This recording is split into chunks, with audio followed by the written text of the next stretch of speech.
பங்கில் மரியானாதபுரத்தில் பங்கு தந்தையாக இருந்த போது ஒரு பெந்தகோஸ்து சபையை சார்ந்த ஒரு சகோதரர், மரியாதைக்குரிய நல்ல மனிதர் தான், அவர் ஒரு முறை என்னை பார்க்க வந்தார்.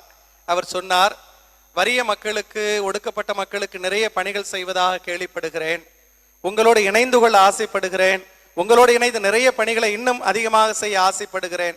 ஆனால் ஒன்று, நீங்கள் மரியாவை குறித்து அதிகமாக பேசுகிறீர்கள், உங்களது மறைவுரைகளில் எல்லாம் மாதாவை குறித்து அதிகமாக பேசுகிறீர்கள், அதை குறைத்து கொண்டீர்களானால், மரியாவை குறித்து பேசுவதை நிறுத்தி கொண்டீர்களானால் உங்களோடு இணைந்து பணி செய்ய தயார் என்று சொன்னார். நான் கொஞ்சமும் யோசியாமல் அவரை பார்த்து சொன்ன பதில், உங்களோடு இணைந்து பணி செய்ய வேண்டும் என்பதற்காக கூட எனது அன்னை மரியாவை விட்டுவிட நான் தயாராக இல்லை என்று சொன்னேன். அவர் எனக்கு தாய், இயேசுவின் தாய், கடவுளின் தாய், கத்தோலிக்க விசுவாசத்தின் மிகப்பெரிய விசுவாச ஒரு மையமாக அமைந்திருப்பது அந்த தாயின் மீது நாம் கொண்டிருக்கிற